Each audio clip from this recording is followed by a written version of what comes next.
Hello and welcome to another edition of High, Wide, and Handsome, the show that takes you inside the high variety of topics in the NASCAR garage, wide open to debate with you, the fans, brought to you every week by your handsome pit reporter, Brady Van Sickle. Today we'll be previewing the Nationwide Series. Now, many experts are saying this will probably be the most competitive Nationwide Series title hunt in probably a good decade.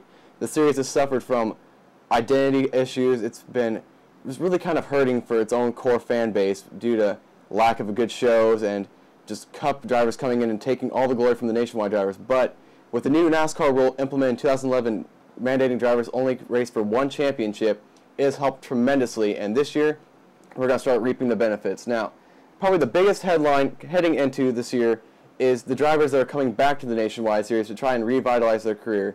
Drivers like Brian Vickers, our 2003 NASCAR champion in the Nationwide Series, Regan Smith, who spent most of his career the last few years driving for Furniture Road Racing, and Trevor Bayne, our 2011 Daytona 500 winner. These drivers will be competing for the Nationwide Series title this year full-time, and will probably be factoring into who takes home the ultimate crown come November. Also, many people thought that the Pony Wars would be over when Dodge left the sport, but that is not the case. Ford's Mustang will still have a stiff competition in the pony car division, with the Camaro coming in to replace the Challenger. The Camaro is coming in place of the Impala, which was in nationwide competition since 2009, so it's good to see that we're going to have more of a pony car war continuing, and the Camaro just looks fantastic, so it's going to be nice to see that on the field next year. Also, some big news heading into Nationwide this year. There's been a field reduction. NASCAR has reduced the amount of cars eligible for the field in the Nationwide Series, going from 43 to 40. Now, many team owners are kind of questioning this, and a lot of people who hate the start and park are cheering this because it's going to mean less spots open for those drivers who just start the race and park anyway. So I think it'll hurt in the long run, but we'll have to wait and see how that happens. Also next year, Kyle Busch, after coming off a dismal 2012 season, he didn't win the Nationwide Series. He only won one Cup race. It was awful by his standards. And so to try and correct that, it was announced that Kyle Busch will be heading back to Joe Gibbs Racing this year. He'll still have his Kyle Busch Motorsports competing with Parker Kligerman behind the wheel, but however, he is going to spend more of his efforts back to doing what he was like in 2011, where he's going to run more truck races for Kyle Busch Motorsports. He's going to run about 25 races for Joe Gibbs Racing in the Monster Energy 54 car, and he's going to run the full Cup Series schedule as always in the M&M's car. So I think that will probably help him in the long run, and who knows, we might see the resurgent Kyle Busch coming back and maybe win the Cup Championship. Now, heading into the new year, we always have some new drivers come in and some new faces. And this year we have about 3 full-time drivers that could be making some pretty good waves coming to the Nationwide Series. Travis Pastrana, probably one of the most unique personalities in the garage area, will be driving for the championship and Rookie of the Year honors in the number 60 Roush Fenway Racing Ford. It doesn't have any sponsorship as of yet, but who knows. Travis Pastrana, he's pretty good. Investors will be lining up to try and sponsor that car, so I don't think he'll be unsponsored for long. Kyle Larson, it's only rumored now, but it's been pretty well speculated that he'll run the full Nationwide Series schedule for Earnhardt Ganassi Racing, probably with Target as a backer. It's not been officially announced yet, nor any plans have really surfaced since about mid-January, but I do expect to see Kyle Larson, if not full-time, competing somewhat in the Nationwide Series. I mean, we saw how he set the world on fire in the Truck Series last year, so would not be surprised to see him competing for Rookie of the Year honors come 2013. And of course, Parker Kligerman, driver of the number 77 Kyle Busch Motorsports Toyota. It was announced back in December that Parker Kligerman has teamed up with Kyle Busch to run a full-time series schedule in the Nationwide Series after spending about the last 3 years in the Truck Series. He'll be making that big leap after getting his first win in the Truck Series at Talladega last year. So staying in the Toyota camp, and no sponsorship announced for this driver yet, but I don't think that'll slow him down, and he'll probably have a pretty decent year. Now, this is a preview show, so we're going to be giving you our picks for the 2013 Nationwide Series Championship. This one is really hard to call. I mean, we've got so many good drivers going to be in the series this year, but we here at the production studios at High, Wide, and Handsome fully believe that Brian Vickers will come back this year, 10 years after his championship, and take the top honors. In his career, he has 3 wins, 32 top 5s, 60 top 10s, and only 118 starts.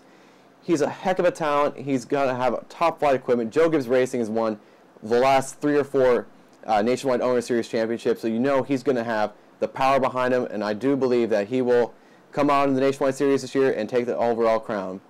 But to do that, he's going to have to face off with his teammate. Elliott Sadler this year will be moving over to the Joe Gibbs Racing stable to be teammates with Brian Vickers. He's got 9 career wins, 46 top 5s, 86 top 10s, and only 197 starts. He's coming off 2 back-to-back years of finishing second in the point standings, though I think third time will not be the charm, and Elliott will find himself finishing second to his teammate Brian Vickers this year. Who knows? He could probably prove me wrong, but he has a hard time closing. At Phoenix races the last 2 years, that's been his undoing. He's driven over his head in the last bit of the racing season and lost the championship. So I do not think that he has the mental tenacity to pull through for a championship, but I may be wrong.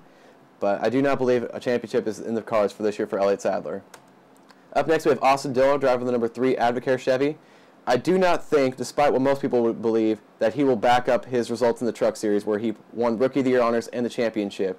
He did win Rookie of the Year honors last year and finished third in the point standings. However, I do not believe he'll be able to pull it off this year. He's losing Elliott Sadler, which was a tremendous resource for him to bounce information and team setups off of, and he's not really getting much of a compensation in teammate with Brian Scott moving from Joe Gibbs Racing to RCR. So I do believe that's going to hurt Austin Dillon in the long run, and I don't think he has the experience that Elliott Sadler and Brian Vickers do. So I do not think he will pull off that feat. So for you Dillon fans, it's not going to happen. I do not believe it's going to happen. Up next, we have Trevor Bayne, who will be inheriting the championship ride at Roush Fenway Racing. He'll be taking over the 6 controls after Ricky Stenhouse makes the move to Cup Series next year. Now, Trevor Bayne, his career stats don't reflect the talent the kid has. He only has 1 career win, 12 top 5s, and 30 top 10s, and 85 starts. But most of those rides was not in a competitive piece of equipment, and plus he was fighting medical issues, so his stats really don't show the talent the kid has. But I do believe he'll have a tremendous year, be in the championship hunt. However, I do not think he'll have the tenacity to make it through a 33 Nationwide Series schedule and pull off the championship. So who knows, maybe he'll be in Nationwide in 2014. Not sure what his plans are from here on out, but he'll have a very successful season driving the number 6 car, and wouldn't expect to see him in the championship hunt come November. And finally, rounding out our top 5 here at High, Wide, and Handsome, Regan Smith. Absolutely impressive first start for Junior Motorsports. Had a 1 win in his only start last year in the Nationwide Series. Now, he has a very dismal career stats when it comes to the Nationwide Series, but you have to remember, he had a rough start getting into the series to begin with and was not in very competitive equipment, so his stats do not reflect the talent that he has, and with this position with Junior Motorsports, I think he can show the NASCAR world just what he's made of. But Junior Motorsports as a whole has not really been the pristine organization of a Roush or Joe Gibbs in the Nationwide Series, so I don't think that Junior Motorsports as a team is ready to compete with those 2 organizations, so I don't think Regan Smith will win the championship, but he will be in contention. I think that your top 5, we've got a great wealth of drivers this year in the Nationwide Series, so I think our top 5 is going to be probably separated by 50 points at max. It's going to be a really tight championship battle heading into Homestead, and so it's anyone's game this year, and it's what the Nationwide Series has needed the last few years. It's just needed that spark, that energy that only a tight championship can provide, so we'll see how that comes out in the future years. Well, that's going to do it for us at High, Wide, and Handsome Studios. We want to thank you for watching. Make sure you tune in next week where we'll be previewing the Sprint Cup Series. Have a lot of new things to talk about, including the new Generation 6 car, so you won't want to miss that. Plus, the Sprint Unlimited race kicks off next weekend, so we'll have a little bit of a preview for that, so that show is not to be missed. Also, please like us on Facebook. We would love to hear from you. Comment and post anything you would like to about your favorite driver, about how you feel about NASCAR in its current sport. Anything you want to, we would love to hear from you, and we will air those comments on our show every week, so make sure you take advantage of that. And as for us at High, Wide, and Handsome Studios, hats off to you, Brian Vickers. We do believe you will repeat your championship feat from 2003, and a tribute to Ricky Hendrick. You'll always be in our thoughts and our memories, and you'll never be forgotten. So from all of us at High, Wide, and Handsome Studios, we want to thank you for watching, and we hope you have a good night.